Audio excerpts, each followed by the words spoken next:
Today, the name of Iran echoes across every corner of the globe. Report of conflicts, dangers, and clandestine pacts place it at the center of the world stage. However, there's an aspect almost no one perceives, something not found in the headlines, because Iran's true destiny wasn't dictated by politicians or generals. It was established millennia ago in the scriptures of the Bible. Indeed, Iran has a prophetic role. Its journey didn't begin with modern revolutions, but with an ancient name, Persia. And its presence isn't an isolated event. From the first book of the Bible to the most alarming predictions of the end times, Persia repeatedly emerges as a fundamental participant. But what's most unsettling isn't its beginning, but its end. It all starts after the Great Flood, when humanity emerged from the waters of judgment. Noah and his three descendants, Shem, Ham, and Japheth, repopulate the earth. In the 10th chapter of Genesis, the first spiritual map of nations is revealed. From there, two nearly forgotten yet crucial designations emerge: Madai and Elam. Madai, a descendant of Japheth, was a progenitor of the Medes, a people forged in the mountainous regions of the north, in what we now identify as the heart of Iran. They were fierce, independent, tribal warriors, a people who bowed to no one. Elam, on the other hand, was a descendant of Shem. His lineage inhabited the fertile plains of the southwest, near the Persian Gulf. Two peoples, two lineages, one same land, the future Persia. The Bible soon reveals their influence. In the 14th chapter of Genesis, a great international conflict is recorded for the first time. King Chedorlaomer of Elam leads an eastern coalition to invade Canaan. They plunder cities, enslave communities, and capture Lot, Abraham's nephew. But then something unthinkable happens. Abraham, with barely 318 servants, confronts these monarchs and defeats them. He frees Lot, humiliates the invaders, and proclaims an enduring message: no eastern power can overcome those who have divine favor. Centuries passed, yet the descendants of Elam and Madai did not fade away. They shared territory and destiny. From the plains to the mountains, Persia began to emerge. Clans united, kingdoms arose, and gradually an empire consolidated. This empire wouldn't be a mere geopolitical player, but an instrument of divine origin. And if Persia was once chosen by providence, what role will it play when final judgment arrives? As empires rose and fell, as the thrones of arrogant kings crumbled to dust, Persia ascended with a hidden mission. A pagan nation, yes, but not beyond God's reach, because he, centuries before, had chosen Persia as a means of judgment and liberation. The prophets announced it with astonishing clarity. Isaiah declared that the peoples of Elam and Media, the ancestors of Iran, would be used by God to punish Babylon, the nation that had devastated Jerusalem. And most strikingly, Isaiah predicted this more than 150 years before it happened. But that wasn't all. He also prophesied that an unborn pagan king would be designated as God's own anointed one to liberate Israel. He called him by name, and so it came to pass. In the 6th century BC, a Median king unified the tribes and founded the first imperial capital in Ecbatana, in Iranian lands. His grandson, Cyaxares, reorganized the army and destroyed Nineveh, the brutal Assyrian capital. Persia, from within, was transforming into the tool of an eternal plan. Meanwhile, in Babylon, a Hebrew teenager lived as a slave in the court of the world's most influential monarch. His name was Daniel. Separated from his homeland, without freedom or power, but with something no one else possessed: God's favor.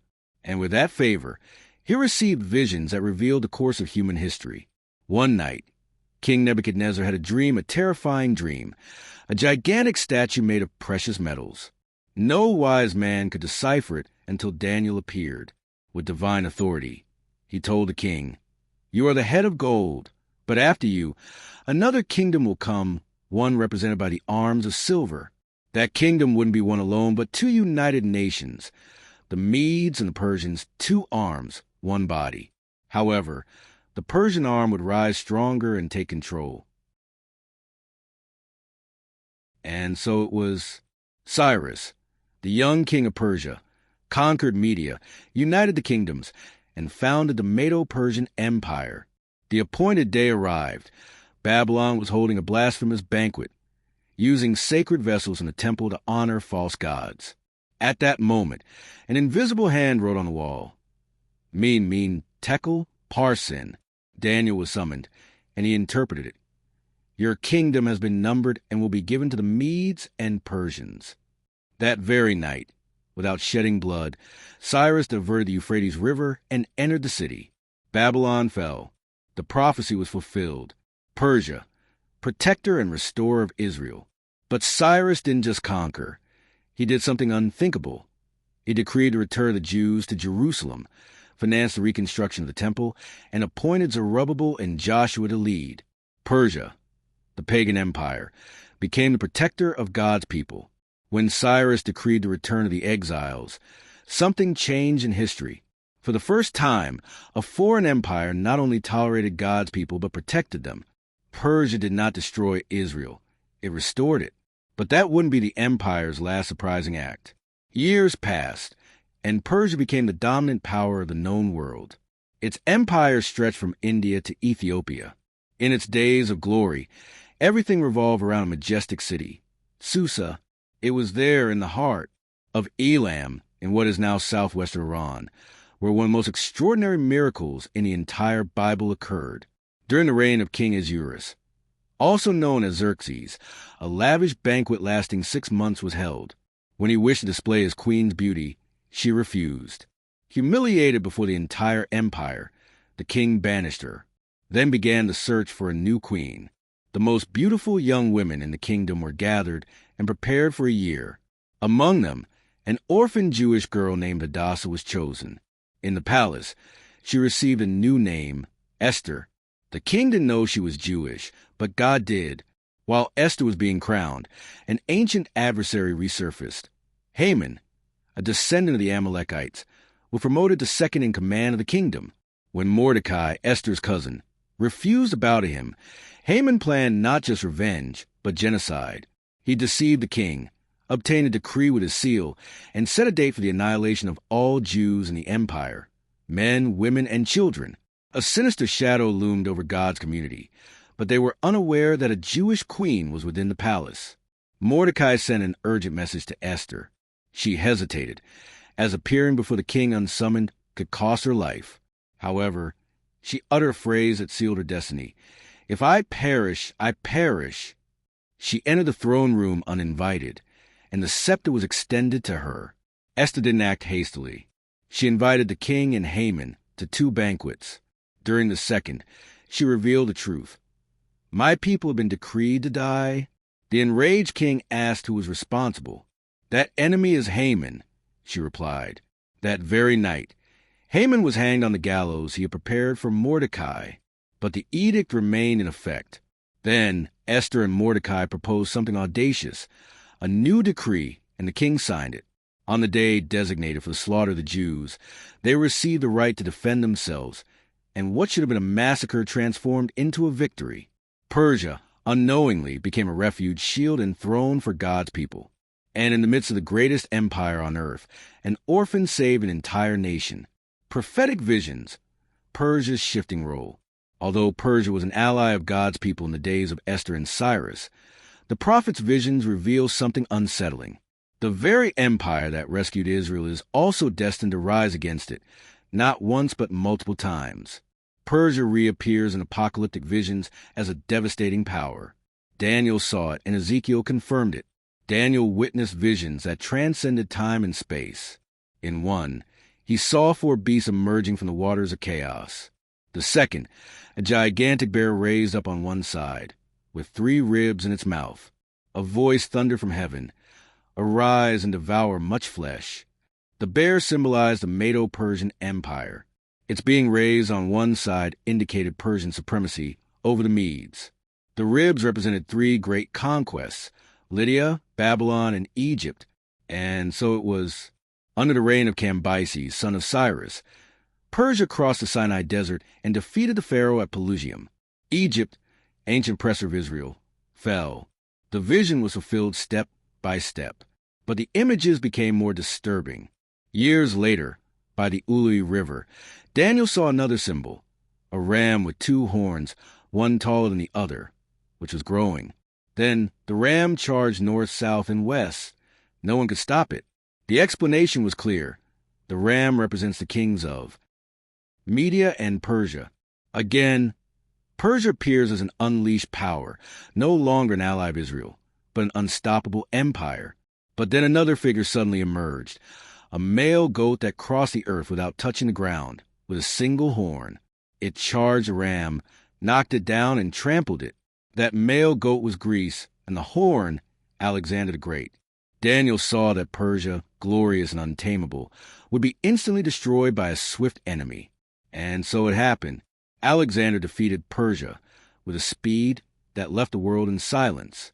Yet, Persia did not vanish. Even under foreign rule, it remained alive, waiting. Centuries later, it resurfaced at the most unexpected moment. In the Gospel of Matthew, we read that wise men from the east came to Jerusalem, asking about the birth of the King of the Jews. They were following a star. These wise men, or Magoi in Greek, were learned astronomers from ancient Persia, priests, scientists, seekers of signs. It's highly probable that they were familiar with the prophecies of Daniel, the captive who had served in their land centuries before. When they saw the star, they understood the prophesied time had arrived. They journeyed across deserts and mountains to offer gold, frankincense, and myrrh. Persia, once again, was central to a divine revelation. But the story doesn't end there, because the same book that spoke of Persia's beginning also foretells its place in the end. Persia's role in the end times. The apocalypse doesn't begin with dragons or trumpets. It starts with names, ancient names that reappear on the world's end stage.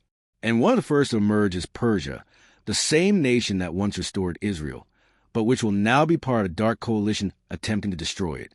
In chapter 38 of the prophet Ezekiel, a conflict is described that will shake the nations. Gog, prince of Magog, will rise with an army composed of an international alliance, and among the first names mentioned is Persia.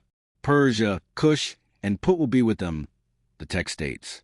Cush, ancient Nubia. Put, associated with North Africa. Gomer and Togarmah, regions near the Caucasus and Turkey. At the forefront, Gog, a figure linked to northern powers, possibly Eurasian. All together, they will advance like a storm over Israel, a definitive invasion, an unprecedented assault.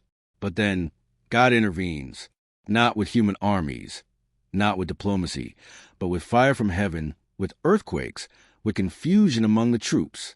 The attack turns into judgment. Gog's forces are annihilated. The fields are covered with corpses. Weapons will burn for 7 years, and the world will know that the Lord is God. Persia, as part of that alliance, will receive the punishment. But this is where the story takes an unexpected turn. Another prophet, Jeremiah, had already spoken of Elam, a direct ancestor of Persia, and his message was twofold. First, judgment. I will break the bow of Elam, the main part of their strength, said the Lord. But then he added something disconcerting. In the latter days I will restore the fortunes of Elam. That is, there will be judgment, yes, but also restoration. The Bible does not close the door on Persia, even when it rises against God's people, even when it participates in the final war. Its history does not end in ashes, because God, even in judgment, leaves open the possibility of redemption. Today's Iran, defiant and encircled by shadowy alliances, could be the prophetic Iran, but it could also be the restored Iran, because prophecy isn't just a warning, it's hope. It's written that in the end, nations will ascend to Jerusalem to worship the King, and among them, perhaps, will be Persia. The one who was once an enemy could bear witness to restored glory. From Genesis to Revelation, Persia has been present. In the beginning, sown by God, in exile as a liberator, at the nativity as a witness, in the end as an adversary and perhaps as redeemed. Now the question is for you. Do you believe Iran is currently fulfilling its prophetic role? Are we seeing the first movement of the end? Or is there still hope for redemption? Share your thoughts in the comments. Spread this story and get ready, because prophecies never rest.